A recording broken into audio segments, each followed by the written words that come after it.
and welcome back to my channel. একদিন একজনের সঙ্গে একটা বিষয়ে কথা হচ্ছিল ঘুরতে যাওয়া নিয়ে, যে আমাদের কলকাতা ভালো নাকি বাইরের স্টেটগুলো বেশি ভালো ঘুরতে যাওয়ার জন্য। সেই কথা অনুযায়ী আমরা খুঁজে পেলাম কথা বলতে বলতে যে কলকাতার লোকের কাছে কলকাতার ফ্লেভারটাই ভালো, কিন্তু যার সাথে কথা হচ্ছিল সে নাকি প্রত্যেকটা মুহূর্তে সেই যে রাজ্যে আজকে আমরা ঘুরতে যাব সেখানে থেকে থেকে তার প্রত্যেকটা রন্ধকে সে ভালোবেসে ফেলেছে, মানে যাকে বলে রন্ধে রন্ধে ভালোবাসা। তাই এই শহর থেকে আরো অনেক দূরে চলো কোথাও চলে যাই, এই আকাশটাকে আরো পিছনে ফেলে মনটাকে কোথাও হারাই। এই বলতে বলতে আজকে চলে গেলাম আমরা আমাদের ডেস্টিনেশন কোনটা দেখার জন্য ঠিক পরের ক্লিপটায় চোখ রাখতে হবে। ইতিমধ্যে দেখে ফেলেছেন সবাই যে আমরা শালিমার স্টেশন থেকে ট্রেন ধরেছি। তো শালিমার স্টেশনে কিন্তু সব লাগেজ নিয়ে সব শুধু লেট একটা ট্রেনে আমরা উঠেছি, কারণ সেই ট্রেনটা জেনারেলি লেট করেই ছাড়ে। আর জায়গাটা পৌঁছে গেছি এতক্ষণে। জায়গাটা দেখে কি আঁচ করা যাচ্ছে? কোথায়? Yes, welcome to the blogs of Rajasthan. আমরা আজকে পৌঁছে গেছি উদয়পুর নামক রাজস্থানের একটা সুন্দর শহরে, যাকে বলা হয় দ্য সিটি অফ লেকস। তো আজ আমার সঙ্গে এই ভিডিওতে সকলে ঘুরে দেখতে পারবেন রাজস্থানের কুইজাইন্স।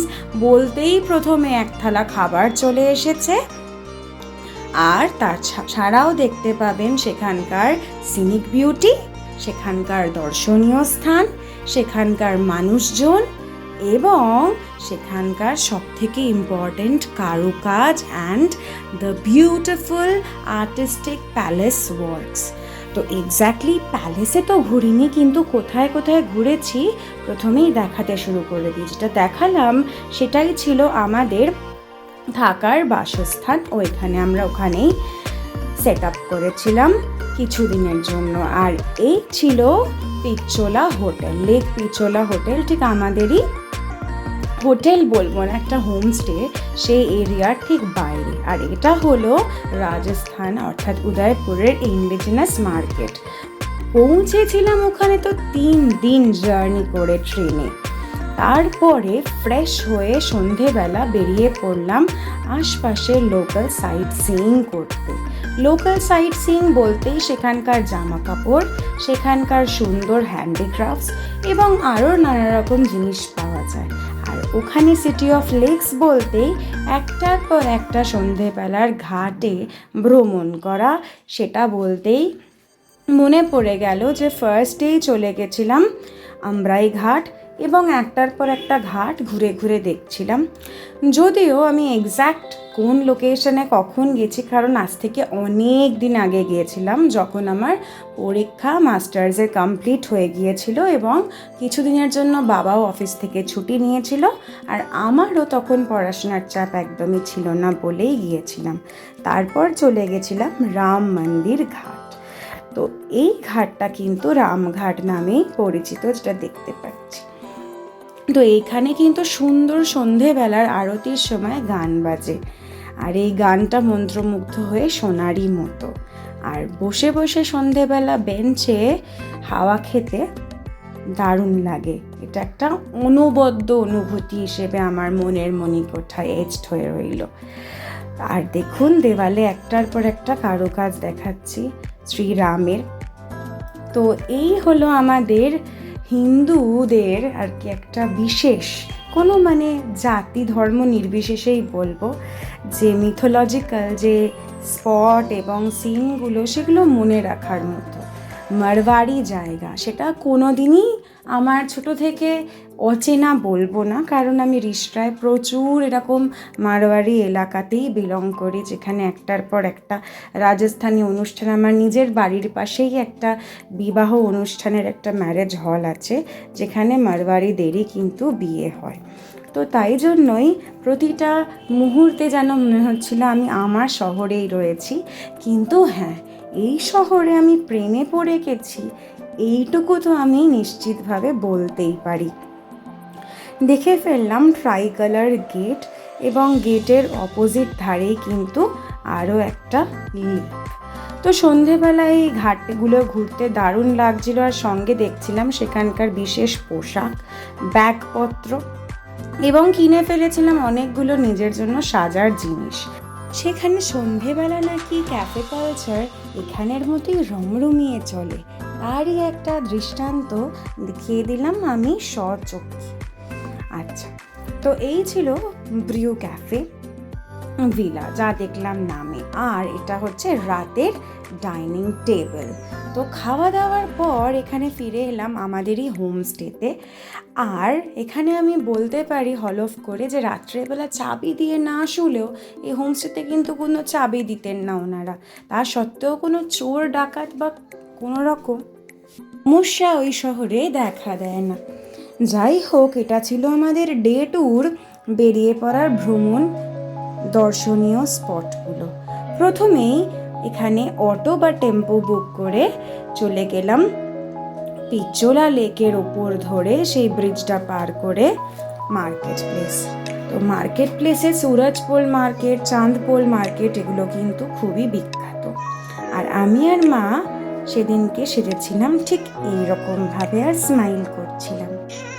যাই হোক, ঘুরতে কিন্তু সকালবেলা মিঠে রোদের আমেজে দারুণ লাগছিল। যদিও বলা হয় নাকি রাজস্থানে খুব গরম, আমরা গেছিলাম যেই সময়টা সেটা হচ্ছে ওই অগস্ট সেপ্টেম্বর মাসটা, যখন বেশি গরম কিন্তু একদমই ছিল না। তো পুজোর আগের সময় কাশফুল দেখে এতক্ষণে নিশ্চয়ই সবাই বুঝতেই পেরেছেন। হ্যাঁ, আর এই ছিল ওখানকার মাল্লা তালাই বলে যে স্পটটা। তো সেইখান মানে আর কি চৌমাথার মোড় যেটা আর কি, সেখান থেকে আমরা চলে গেলাম খেতে গিয়েছিলাম খুবই একটা সিম্পল জায়গায়। সেখানে দারুণ খাবার করেছিল সন্ধেবেলার খিচুড়ি আর কি, লাঞ্চ আওয়ার্স যদিও পেরিয়ে গেছিলো। তারপর সেখান থেকে গেলাম সেদিনকে প্রথম দর্শনীয় স্থান, এই হলো সহেলিও কি বাড়ি। আর এখানে যেটা স্পেশাল সেটা একটু পরেই আমি দেখাবো। তো এখানে দেখা যাচ্ছে এরকমভাবে পড়ন্ত রোদের বিকেলে আমরা ঝলমল করতে থাকছি। তো ঘুরে দেখি জায়গাটা কেমন লাগে। বেশি কথা তাহলে এখন আর বলছি না, দেখুন আপনারা।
কি কেমন লাগছে ঘুরে আমার সাথে?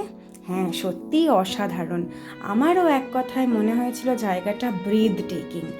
আর স্পেশালি যখন এই সানসেট আওয়ার্সে এসে দাঁড়ালাম ফতেহ সাগর লেকের সামনে, I was just impressed and I had to surrender যে সত্যি আমাদের এই দিকে কিন্তু এইরকম দর্শনীয় স্থান বা এরকম ব্রিথ টেকিং বিউটি, পলিউশনলেস বিউটি কিন্তু কোনো দিন আমি আমার জীবনেও উপলব্ধি করতে পারিনি। সত্যি মেসমারাইজিং। আমি জানি না কতটা ক্যামেরায় ধরা যাচ্ছে এই অপরূপ সৌন্দর্য, কিন্তু জাস্ট দেখুন, সাইলেন্টলি জাস্ট দেখার মতো। সব পাখি ঘরে ফেরে, সব নদী পুরায় জীবনের সব লেনদেন, মুখোমুখি বসিবার বনলতা সেন। এই লাইন দিয়েই ডে 2 এর সকালটা থেকে সন্ধে গড়িয়ে রাত হয়ে এই মার্কেট থেকে সন্ধ্যের খাবার নিয়ে চলে গেলাম আবার আমাদের হোমস্টেতে। পরের দিন সকালবেলা উঠে রেডি হয়ে বেরিয়ে পড়লাম আমাদের ডেস্টিনেশন মন্দির। তাহলে চলতে চলতে কিছু গল্প সেরে ফেলি। যেই মন্দিরে আজকে যাব সেই মন্দিরে বলা হয় নাকি যে কোনো মনস্কামনা যদি মানুষ তার ভগবানের কাছে চায় তা নাকি অবশ্যই পূর্ণ হয়। হ্যাঁ, আমার মনস্কামনা কিন্তু হাতে নাতে প্রমাণ পেয়েছি পূর্ণ হয়েছে। আপনারাও কিন্তু কখনো গেলে এই স্পটটা মিস করবেন না। আর চললাম উদয়পুর থেকে অনেকটা দূরে টানেল পেরিয়ে সম্পূর্ণ এক নতুনের খোঁজে আলোর দিশায় নাথদ্বারা। জানি না এই জায়গাটার সঙ্গে কতজন আপনারা পরিচিত, কিন্তু এই নাথদ্বারায় কিন্তু প্রচুর ছোট ছোট গোপালের আমাদের যে বাড়ির গোপাল হয় সেরকম গোপাল থেকে শুরু করে শ্যাম ঠাকুরের মূর্তি থেকে শুরু করে প্রচুর এখানে কৃষ্ণ আরাধনা হয়ে থাকে। আজ আমরা সেখানেই যাচ্ছি। তো সেই রাস্তাটাও দেখুন, একদম অবিকল ছবির মতো রাস্তা। তো চললাম আজকের গন্তব্যে, সবাই দেখতে থাকুন।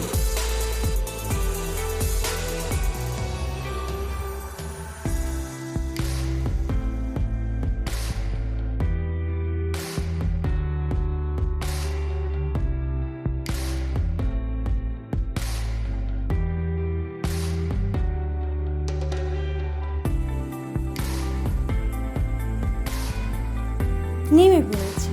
হ্যাঁ, এবার হেঁটে হেঁটে উঠতে হবে এক বিশাল দুর্গম রাস্তা দিয়ে। এই রাস্তা কোথায় শুরু কোথায় শেষ, কোন দিকে অলি কোন দিকে গলি, কিছুই তো আমি সে বুঝি না। জুতো জমা রাখতে হবে বাইরে, এদিকে ব্যাগে তো ফোন একাধিক, কেন একটাও নেওয়া যাবে না। গাড়িতে যিনি ছিলেন আর কি আমাদের ড্রাইভার যাকে হায়ার করা হয়েছিল, উনি তো বলেছিলেন নাকি দুখানা ফোন মধ্যে যে কোনো একটা নিলেই হবে, কিন্তু একটাও ফোন পারমিট দিল না। তা না নিয়ে কোনো রকমের শেষ মুহূর্তে দর্শন সেরে ফেলেছিলাম। তারপর চলে এসেছি আমাদের পরের destination, that is Haldighati. Yes, কিন্তু এই জায়গাটা সেলিব্রেট করার মতো নয়। এই জায়গায় যুদ্ধ হয়েছিল রানা প্রতাপের। হ্যাঁ, এই জায়গাটা সেই বিখ্যাত হিস্টোরিক্যাল একটা স্পট। তো যারা হিস্ট্রির সঙ্গে যুক্ত তারা নিশ্চয়ই অবশ্যই জানবেন এই জায়গার ইতিহাস। আর এই চলে এসেছি চেতক, অর্থাৎ মহারানা প্রতাপের ঘোড়ার যে এখানে সমাধি, সেই সমাধি স্থল। তো দেখতে থাকুন এখানের নিরিবিলি পরিবেশে কীরকমভাবে আমরা আশপাশটা ঘুরে দেখছি।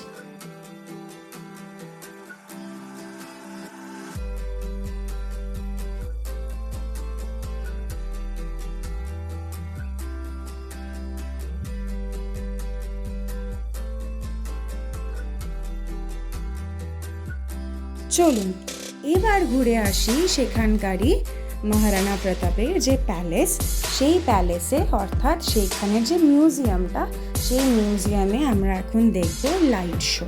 তো সেটাই কিন্তু এখানের বিশেষ আকর্ষণ। এখানে শো টাইমস দুপুরবেলা একটা 12টা থেকে থাকে, তো সেটার জন্য আমরা পুরো পাড়ি করে মোটামুটি তাড়াতাড়ি করে এসে গিয়েছিলাম এবং আমরা টাইমেই পৌঁছে গেছিলাম। শো তখনও শুরু হয়নি আশপাশটা, তাই জন্য ভালো করে ঘুরে দেখছিলাম আর দেখছিলাম যে আমাদের ইতিহাস কত জায়গায় বিস্তৃত হয়ে আমাদের ভারতবর্ষে রয়েছে। দেখুন শুধু পিলারগুলো আর সেই দরজার কারুকাজ, মানে সত্যি দেখার মতো।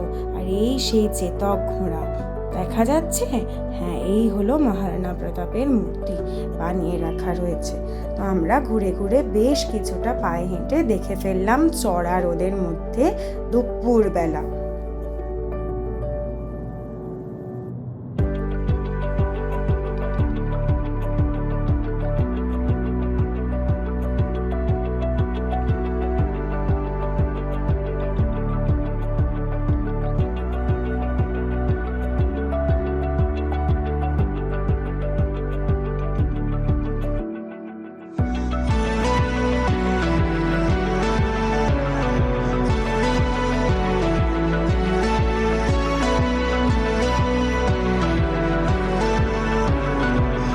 দেখুন তো আমার এই সাজটা ঠিক রাজস্থান মাফিক হয়েছে কিনা। হ্যাঁ, এটা বাঁধনির চুড়িদার। আমি আর আগেই কিন্তু এটা কিনে ফেলেছিলাম আর সেটাই পরেছিলাম। তো এই ছিল সেই দিনকের ঘোরাফেরার জায়গাগুলো। এবার এগুলো হচ্ছে সব অস্ত্র শস্ত্র, যুদ্ধ করার বল্লল আর সব কিছুই। তো সেই দেখতে দেখতে কিন্তু প্রাণ মন ভরে যাচ্ছিল। আর সেদিনকে দুপুরের লাঞ্চ তো বলতে গেলে স্যাক্রিফাইসই করে দিয়েছিলাম, সকালে ব্রেকফাস্টটা হেভি করে নিয়েছিলাম। শো শুরু হয়ে গেছে আর আমি বিশেষ কথা বলবো না, দেখতে থাকুন। देखते ही देखते शाही सेना में खलबली मच गई। अपनी सारी सुख सुविधा को छोड़कर अपने राजा को स्वर्ण का धन 25 लाख रुपए और राजकोष में 20,000 अशर्त यहाँ देश के लिए अर्पित किया। सैन्य शक्ति को बढ़ाया और मेवाड़ मातृभूमि को आजाद करवाया। ये कुंभलगढ़ तैयार है। इस किले का प्राचीन नाम मच्छिंद्रगढ़ है। इस किले का निर्माण महाराणा कुंभा ने करवाया था। इस किले के अंदर 9 मई 1540 ईस्वी में महाराणा प्रताप का जन्म हुआ था। इस किले की ऊंचाई समुद्र तल से 3568। इस दीवार का नाम विदेशी आक्रांताओं ने आक्रमण किया और उस आक्रमण में कोई भी ईस्वी में रानी पद्मिनी ने 16,000 स्त्रियों वीरांगनाओं के साथ जौहर किया कि जब तक अपनी मातृभूमि को शत्रुओं से मुक्त। Now let's see the light at the end of the tunnel. হ্যাঁ, এখান থেকে বেরিয়ে আরও নানা রকম সুন্দর স্পটগুলো কিন্তু এই জায়গাতেই দেখিয়ে ফেলবো একটার পর একটা। তো দেখতে পাচ্ছেন কীরকমভাবে সব যোদ্ধার ছবি এই দেওয়ালে কাঁচের মধ্যে বন্ধ করা রয়েছে। এই জায়গাটায় কিন্তু উড়িয়ে নেওয়ার মতো একটা হাওয়া উপভোগ করছিলাম। বাইরে বিক্রি হচ্ছিল ঘরোয়া ঘি, আচার এবং আরও নানাবিধ গ্রামীণ সামগ্রী। আর এই ছিল পাতকুয়া, যেখান থেকে জল তোলা হয়। যাই হোক, উটের সামনে বাবা একটা পোজ দিচ্ছিল দেখা গেল। আর এই হচ্ছে মাঝে কৃষ্ণ কালিয়া দমনের মতো একটা কোনো সিন রয়েছে। আর এই যে জলটা পড়ছে, এই জলের ওপরেই কিন্তু শাঁখো পাতা। সেই শাঁখো পেরিয়ে চলে গেলাম আর একটা দিক এক্সপ্লোর করতে এই মিউজিয়ামের মধ্যে। তো এই ছিল শিবলিঙ্গ, এবং লিঙ্গ বলবো না, শিবের মূর্তি, এবং তার তলা দিয়ে ঝর্ণার জলটা পড়ছিল। যদিও এটা উল্টো দেখানো রয়েছে ক্যামেরায়, তবুও এটা লম্বা বলে ঠিকমতো ক্যাপচার করা যায়নি। আর এই হচ্ছে ওয়াল গাভী।